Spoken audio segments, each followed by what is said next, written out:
Apa pendapat Ustadz tentang kehadiran Dr. Zakir Naik yang sekarang di Indonesia? Menuai pro dan kontra. Yang kontra itu pertama Kristen, karena tidak mau program kristenisasinya terbuka.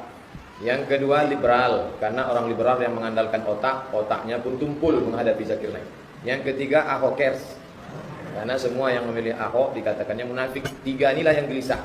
Adapun orang Islam, dari dulu kita diajarkan para pendebat-pendebat yang luar biasa. Karena Quran menyuruh mendebat. Ud'u ila sabili rabbik, ajak orang ke jalan Allah bil hikmah, dengan cara yang santun, wal mau'izatil hasanah, dengan contoh suri tauladan, wajadilhum, kalau perlu berdebat, debat mereka billati hiya ahsan, dengan cara yang baik.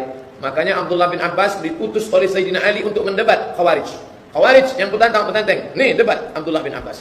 Berdebat itu biasa dalam Islam. Jangan terkejut. Maka ketika India dulu dijajah oleh Inggris, maka muncul seorang pendebat yang luar biasa, namanya Rahmatullah Al-Hindi. Dikejar-kejar oleh Inggris karena kalah semua misionaris pendeta Inggris yang ada di India. Akhirnya Rahmatullah Al-Hindi lari ke Makkah. Lalu kemudian ada seorang perempuan kaya bernama Saulah mewakafkan tanahnya, dibuatlah sekolah di Makkah namanya Madrasah Saulatiyah. Dari Madrasah Saulatiyah itulah banyak anak-anak Indonesia yang sekolah ke sana. Salah satu dari kitab Rahmatullah Al-Hindi itu judulnya Izharul Haq, tampak kebenaran. Izharul Haq ini dibawa oleh seorang India ke Afrika Selatan. Lalu di Afrika Selatan gencar kristenisasi. Anak seorang tukang garam tiap hari diajak masuk Kristen sama biarawati pastor Katolik. Ayo masuk Kristen, ayo masuk Kristen. Akhirnya anak tukang garam ini membuka buku bapaknya, nampaknya buku Izharul Haq, dibacanya, dihafalnya. Akhirnya dia jadi ahli debat. Itulah gurunya Zakir Naik, namanya Ahmed Deedat. Ahmed Deedat punya IPCI, Islamic Propagation Center Internasional di Durban, Afrika Selatan. Berilmu cara mendebat, kristologi. Lalu kemudian muncullah yang sekarang ini. Mereka membuat sekolah teologi, berjuta-juta miliar dolar untuk menghasilkan orang yang mau mendebat, orang Islam. Allah mau kasih plus. Ini ahli debat bukan dari Saudi Arabia, bukan dari Al-Azhar Mesir, tapi dari negeri yang mayoritas Hindu, dari kampungnya Kucu-Kucu Betahi. Misalnya. Jadi yang tak senang itu dalam hatinya ada penyakit kekufuran. Bolehkah kita berzikir dengan Asmaul Husna? Walillahil asmaul husna. Allah punya asmaul husna. Fad'uhu biha. Berdoalah engkau dengan asmaul husna itu. Kalau tak hafal asmaul husna tinggal tengok aja. Ada tertulis. Ya Rahman, Ya Rahim, Ya Malik, Ya Kudus, Ya Salam, Ya Mu'min, Ya Muhaimin, Ya Aziz. Kebetulan pas di depan saya. Ya Ahad, Ya Somad. Boleh tak Pak Ustaz berdoa dengan mengharapkan fadilah? Ya Ahad, Ya Ahad, Ya Razak, Ya Razak, Ya Razak, Ya Razak. Wahai pemberi rezeki, berilah aku rezeki. Boleh tak? Allah menyuruh. Fad'uhu, berdoalah engkau biha dengan asmaul husna. Ya Razak, Ya Razak, Ya Razak. Yang tak boleh itu, siapa yang membaca Ar-Razzaq 1000 kali, maka akan turunlah malaikat. Pejamkan mata, tiba-tiba malaikat turun. What can I do for you? Tidak ada dalil. Seperti zikir Ya Rahman beberapa kali, mengharapkan fadilah kita disayangi oleh orang-orang yang di sekeliling. Itu namanya bertawassul kepada Allah dengan zikir Asmaul Husna. Berkat. Boleh bertawassul. Mana dalilnya? Ya ayyuhalladzina amanu, wahai orang beriman. Ittaqullah, takutlah kepada Allah, wabtaghu ilaihil wasilah. Carilah wasilah. Antara engkau dengan Allah buat wasilah, perantara. Tapi tak boleh pakai perantara. Perantaranya amal soleh. Terjebak 3 orang dalam gua. Ya Allah, berkat sedekahku bukakanlah pintu gua ini. Terbuka. Itu dalil boleh bertawassul dengan amal soleh. Yang kedua, Ya Allah, berkat baktiku pada orang tuaku bukakanlah pintu gua. Terbuka. Yang ketiga, Ya Allah, berkat aku tak jadi berzina. Terbuka. Itu menunjukkan boleh bertawassul dengan amal soleh. Hadis sahih Al-Bukhari. Ya Allah, berkat Asmaul Husna yang kubaca ini, fad'uhu biha, aku berdoa dengan Asmaul Husna ini. Turunkanlah rahmat dan kasih sayang. Yang tak betul itu menghalalkan yang haram. Ya Allah, berkat zikirku Ya Rahman, Ya Rahman, sayanglah semua lingkungan masyarakat ini walaupun aku pecandu narkoba. Itu tak betul. Apakah sholat berimam kepada orang yang dulunya melakukan zina dan tak mengakui anaknya sah apa tidak Pak Ustaz? Kalau dia belum bertaubat, maka dia fasik.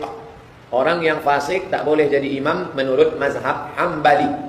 Ingat, satu mazhab yang paling ketat, Hambali. Begitu dalam kitab Al-Fiqhul Islami wa Adillatuh Syaikhul Zuhaili. Imam fasik tak boleh diikuti. Adapun menurut Syafi'i, Maliki, Hanafi, Maliki, Syafi'i, Hanafi, 3 mazhab, wa alaihi fisquhu, fasik dia untuk dia, sedangkan salat berjamaah kita untuk kita.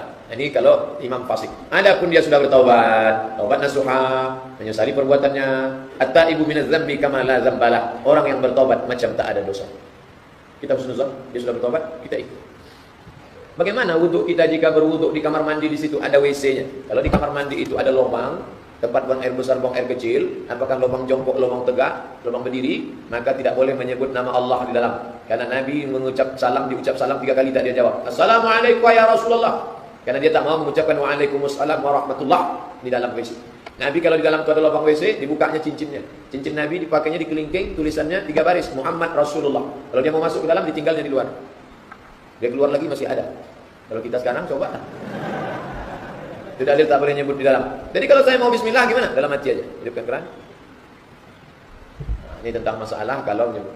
Tapi kalau di sini, alhamdulillah Masjid At-Taqwa pisah antara WC yang ada lubang dengan tempat wudhu. Di tempat wudhu udah bagus. Bismillah. Dalam bismillah itulah pasang niat. Bagi yang niatnya di dalam hati, bagi yang niatnya di mulut, bismillah. Nawai bismillahirrahmanirrahim. Nawaitu raf'al hadasil asghari bi istibahati sholati fardhu alayya lillahi ta'ala.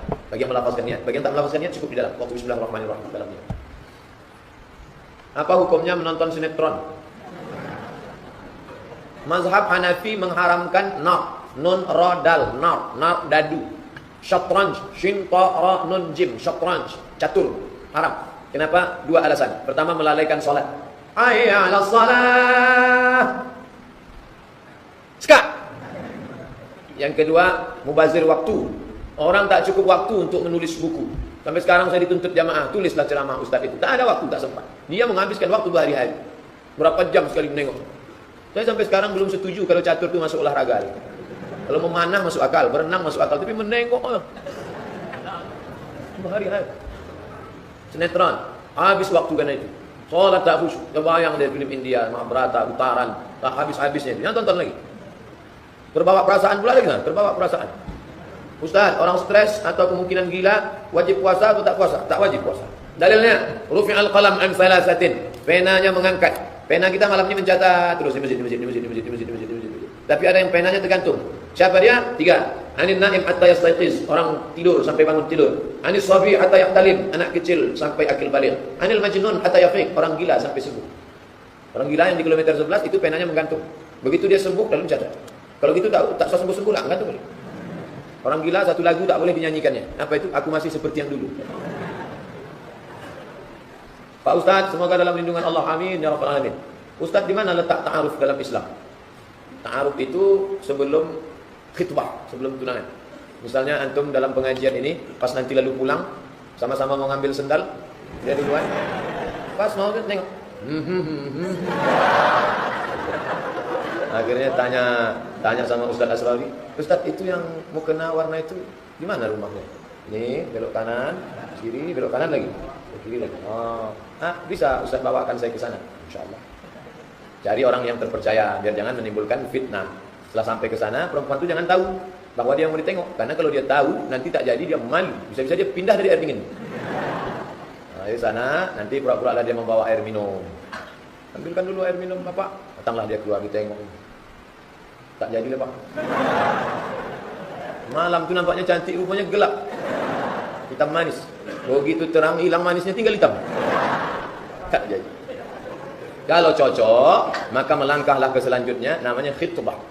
La yahillu li muslimin ay yakhtiba fawqa khitbati akhi. Kalau dia sudah dipinang orang, tak boleh dipinang orang lain. Karena nanti akan menimbulkan permusuhan. Kecuali yang pertama itu sudah membatalkan. Jangan terlalu lama, nanti menimbulkan fitnah, banyak setan. Pinang bukan ini, bukan depan. Pinang bulan ini, bulan depan langsung diakad. Akad nikah. Akad nikah. Aku terima nikah fulan dengan seperangkat alat sholat, dengan sebentuk cincin emas tunai. Dah selesai, punya anak, jadi anak yang soleh. Itu aja Pak Ustaz, itulah. Doakan saya cepat nikah Ustaz, insyaallah, amin ya rabbal.